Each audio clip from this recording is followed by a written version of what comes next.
Cabinet ने अटल pension योजना को 2030 से 31 तक बढ़ाने की दी मंजूरी। एमएसएमई में जान फूंकने के लिए एसआईडीबीआई को 5,000 करोड़ की इक्विटी सहायता मिली है। पीएम मोदी का यूएई प्रेसिडेंट को खास तोहफा, गुजरात में बना शाही नक्काशीदार लकड़ी का झूला गिफ्ट किया गया। अरावली रेंज मामले पर 4 हफ्ते बाद होगी सुनवाई, सीजीआई बोले और याचिका नहीं होनी चाहिए दाखिल।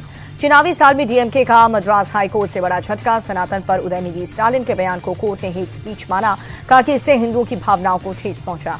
मद्रास हाईकोर्ट ने अमित मालवीय का खिलाफ एफआईआर रद्द की। सनातन को खत्म करो के नारे बताया संविधान विरोधी। बीजेपी के राष्ट्रीय प्रवक्ता शहजाद पूनावाला की मांग, उदयनिधि स्टालिन अपने पद से इस्तीफा दें, नफरत फैलाने के आरोप पर दर्ज हो एफआईआर।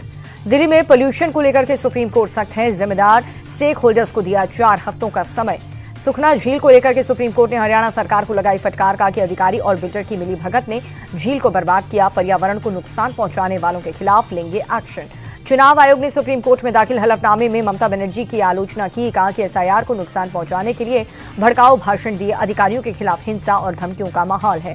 चुनाव आयोग ने कहा कि दूसरे राज्य की तुलना में बंगाल का बहुत बाधाएं, लोगों को गलत जानकारी देकर के भड़काया जा रहा है। आई पैकेज मामले में सुप्रीम सुनवाई के बाद ईडी निदेशक का पहला बंगाल दौरा, कल कोलकाता में जोनल अधिकारियों के साथ होगी बैठक।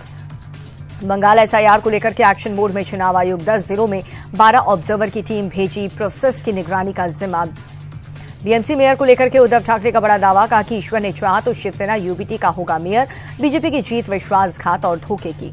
मुंबई में मातोश्री के बाहर लगे पोस्टर, लिखा कि बाप तो बाप होता है। शाखा प्रमुख सुनील यादव ने पोस्टर लगाया।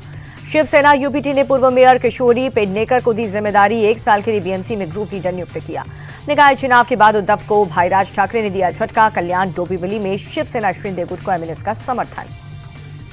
शिवसेना सांसद श्रीकांत शिंदे का बयान, एमएनएस का समर्थन हमारे लिए महत्वपूर्ण, मुंबई को भी मायावती का मिलेगा मेयर। वर्ल्ड इकोनॉमिक फोरम में अमेरिकी राष्ट्रपति ट्रंप का बयान, सुरक्षा के लिए हमें ग्रीनलैंड चाहिए, नाटो का हमने बहुत कुछ दिया है, वेनेजुएला की अर्थव्यवस्था को देंगे रफ्तार, अमेरिका दुनिया का सबसे मजबूत देश है। वर्ल्ड इकोनॉमिक फोरम में बोले डोनाल्ड ट्रंप, कहा कि मैंने डेट इकोनॉमी से अमेरिका को बाहर निकाला, जनता मेरे काम से पूरी तरह से सहमत है। अमेरिकी राष्ट्रपति डोनाल्ड ट्रंप बोले, अमेरिका के खतरनाक बॉर्डर सील किए गए हैं, महंगाई को कंट्रोल करके लोगों को राहत दी गई।